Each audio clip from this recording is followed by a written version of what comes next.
মানুষের বিশ্বাস, তারা নাকি হাদিয়ে নেয়, হোয়াট এভার ইট ইজ, সেটা উইদিন দেয়ার কমিউনিটি, সাধারণ লোকের কাছে আসে না। তো তাদের রাজনৈতিক কৌশলগুলোকে আমি স্যালুট করি। বলছে তুলনামূলকভাবে গ্রহণযোগ্য, তার মানে বলেনি কিন্তু 100% বা 90% বা 95%।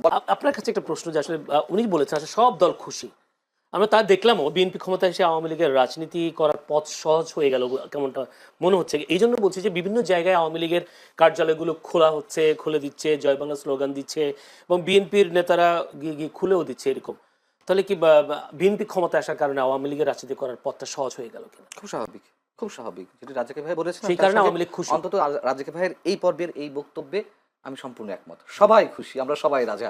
এখন বিষয় হচ্ছে যে শুধু আওয়ামী লীগ বিএনপি বা যার যার জায়গা থেকে খুশি তা না। দেখুন, এটি বাস্তবতা। বাংলাদেশের মানুষ যে দলই করুক না কেন, আমি সবসময় একটি কথা বলি, 80 থেকে 90% মানুষ মুক্তিযুদ্ধের চেতনায় বিশ্বাসী।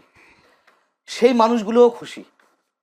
মানুষের মধ্যে তো একটা আতঙ্ক ছিল, একটা আশঙ্কা ছিল, অথবা আর একটা অংশের মধ্যে আশাবাদ ছিল জামাত ক্ষমতায় চলে আসছে। ম্যাটিকুলাস ডিজাইন দিয়ে হোক, সেটা ইঞ্জিনিয়ারিং করে হোক বা মেকানিজম করে হোক, জামাত ক্ষমতায় চলে, অথবা ভোটের মাধ্যমে, মনে করেন যে কোনো কোনো একটা অংশ তারা বলছিল ভোটের মাধ্যমে জামাত চলে আসবে, তারা ঠিকই বলছিল, আবার আতঙ্কেও ছিল। আপনি নিশ্চয়ই, আমি আর কাউকে না উদাহরণ না দিই, আমি তো একজন সিটিজেন হিসেবে, একজন সাধারণ মানুষ হিসেবে আমি তো চাই স্বাধীনতা বিরোধী কোনো শক্তি ক্ষমতায় না আসুক। হ্যাঁ, সেদিক থেকে আমিও খুশি, অন্তত এই জায়গা থেকে। গুড, সেটাই তো বলছি, জি ভাই, সবাই খুশি। এটা তো বলতে হবে। তার কারণ এই যে স্বাধীনতার 54 বছর পর এসে এখনো এই যে এনসিপি, আমি সব নেতাদের কথা বলছি না, এনসিপির বিশেষ একটা অংশ অথবা জামাতের একটি অংশ, তারা মুক্তিযুদ্ধকে যেভাবে খাটো করেছে, এটা তো মেনে নেওয়া যায় না। এবং 18 মাস, জয়নুল আপনি বলুন, নিজেকে আদালতের কাঠগড়ায় দাঁড় করেন, মনে করেন যে সাক্ষ্য দেন, আপনি কি নিশ্চিন্তে থাকতে পেরেছেন? মানুষের জীবনের নাভিশ্বাস উঠেছে নিরাপত্তার দিক থেকে। নতুন যে মবতন্ত্র কায়েম হয়েছিল, যে মানে কখন কে মবের শিকার হবে কেউ বলতে পারছিল না, এবং এইগুলো কে ঘটিয়েছে? সবাই মিলেমিশে ঘটিয়েছে। জামাত ঘটিয়েছে, বিএনপি লোকেরা ঘটিয়েছে, এনসিপি ঘটিয়েছে। কি আশা করেন সামনে মবতন্ত্র হবে কি হবে না? কমবে তো বটেই, কমবে বটেই, মানে একেবারে যে বন্ধ হয়ে যাবে রাতে তা না, তবে অবশ্যই কমবে এবং একটা সময় বন্ধও হবে, এটুকু আশা করি। এবং তারেক রহমান যে আশাবাদ মানুষের মনে জাগাচ্ছে, মানে আমি তো প্রথমে বলেছি, ব্রুট মেজরিটি অবশ্যই খারাপ দৃষ্টান্ত হয়ে আছে যুগে যুগে। এবারও যে খারাপ হবেন তা বলা যায় না, তবে আমরা আশা করতে পারি। তিনি তারেক রহমান সব বিরোধী দলের নেতাদের বাসায় গিয়ে গিয়ে দেখা করছেন, নতুন সংস্কৃতি, অবশ্যই এটা ভালো উদ্যোগ। এবং আওয়ামী লীগের রাজনৈতিক কার্যালয় আপনি খোলার কথা বলেছেন, এটা তো আসার কথা। দেখুন, এটা তো বাস্তবতা। আওয়ামী লীগের নেতাকর্মীরা যারা অন্যায় করেছে, অপরাধ করেছে, চুরি করেছে, বাটপারি করেছে, গুম করেছে, খুন করেছে, তাদের সবার বিচার আমরা চাই। কিন্তু একটা ইনস্টিটিউশন কেন বন্ধ রাখতে হবে, যেটা রাজীব ভাই প্রথমে বলছিলেন? তো খুব স্বাভাবিক, আমরা চাই। এবং এই যে টকশোতে যারা আসেন, তাদের এই অংশটাকে বাদ দিন প্লিজ।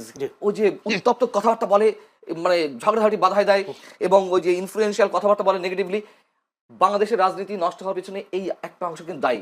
গণমাধ্যম যেমন দায়ী, এটাও দায়ী। আমরা চাই প্রতিদ্বন্দ্বিতা থাকুক, প্রতিহিংসা না থাকুক। আর একটা প্রশ্ন, সেটা হচ্ছে, আপনি নিজেই বলেছেন জামায়াতের মুক্তিযুদ্ধ বিরোধী একটা শক্তি আসুক ক্ষমতা, এটা আপনিও চান না, দেশের মানুষও চায়নি, কিন্তু ভোটের দিক হিসাব করলে জামায়াতের বেশ উত্থান হয়েছে। সেই উত্থানটাকে আপনি কিভাবে দেখছেন? বা এই উত্থানকে আরো বাড়বে নাকি কমবে বিএনপির এই প্রশাসনিক ক্ষমতার দক্ষতার জন্য? কি মনে হয় আপনার?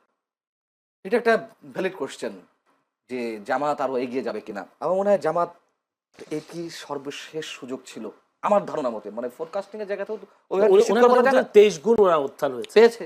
তার নানান কারণ আছে। দেখুন, জামাত পরিবার ভিত্তিক রাজনীতি করেছে 18 বছর। সমাজ মানে কি বলে এটাকে, এই শব্দটা আমি বলি না, মানে এটা শব্দটা গ্রাম ভিত্তিক, হ্যাঁ ওটা তো আছেই। জামাতের রোকন সদস্য সম্ভবত 2008 সালে ছিল 15,000, সেটি বেড়ে হয়েছে, আমি দ্য ডিপ্লোম্যাটের পরিসংখ্যান বলছি, দ্য ডিপ্লোম্যাট বাংলাদেশের বিভিন্ন গোয়েন্দা সংস্থার রিপোর্ট অনুযায়ী বলেছে। আওয়ামী লীগের সময় 2023 সেপ্টেম্বরে, 2024 7 জানুয়ারি নির্বাচনের আগে 2023 সেপ্টেম্বরে দ্য ডিপ্লোম্যাট একটা নিবন্ধ দিয়েছিল, প্রকাশ করেছিল। ওইখানে দেখাচ্ছে যে 15,000 থেকে তারা এই 15 বছরে বা 14 বছরে 70,000 সামথিং তাদের ওরকম সদস্য, এবং তারা গ্রাম ভিত্তিক কাজ করেছে। দেখুন, এর মধ্যে আরো অনেক কারণ আছে। তাহলে আওয়ামী লীগের দমন পীড়ন ওদেরকে আর উত্থান বাড়িয়ে দিল, এটা অবশ্যই তাদের রাজনৈতিক কৌশল, তাদের রাজনৈতিক কৌশলগুলোকে আমি স্যালুট করি। তাদের যে সাংগঠনিক ভিত্তি, আপনি ইচ্ছা করলেই টাকা দিয়ে যে কোনো দলের সদস্য প্রেসিডিয়াম মেম্বার হয়ে যেতে পারেন। আমি চ্যালেঞ্জ করে বলছি, কয়েক কোটি টাকা, মানে দল বুঝে অবস্থা।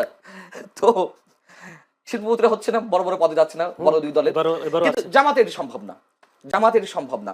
এবং এর আগেও বলেছি, জামাতের প্রত্যেকটা ছেলে বা মেয়ে যাই হোক ছাত্র শিবির করার পর তাদের অর্থনৈতিক স্বাবলম্বী হওয়ার নিশ্চয়তা রয়েছে। তাদের ব্যাংকিং সেক্টর, তাদের অর্থনৈতিক যে সেক্টরগুলো অসাধারণ। যে দলের যেমন টাকার অভাব হয় না, চাঁদাবাজি করতে হয় না, ঠিক একইভাবে যারা শিবির করে আসে, ছাত্র সংগঠন করে আসে, তার চাকরি বাকরি অভাব হয় না। এদিক থেকে জামাতের রাজনৈতিক কৌশল অতুলনীয়, অভাবনীয়, অনেকটা কমিউনিস্ট পার্টি টাইপের, আগে যেমন কমিউনিস্ট পার্টি যে প্র্যাকটিসটা করতো।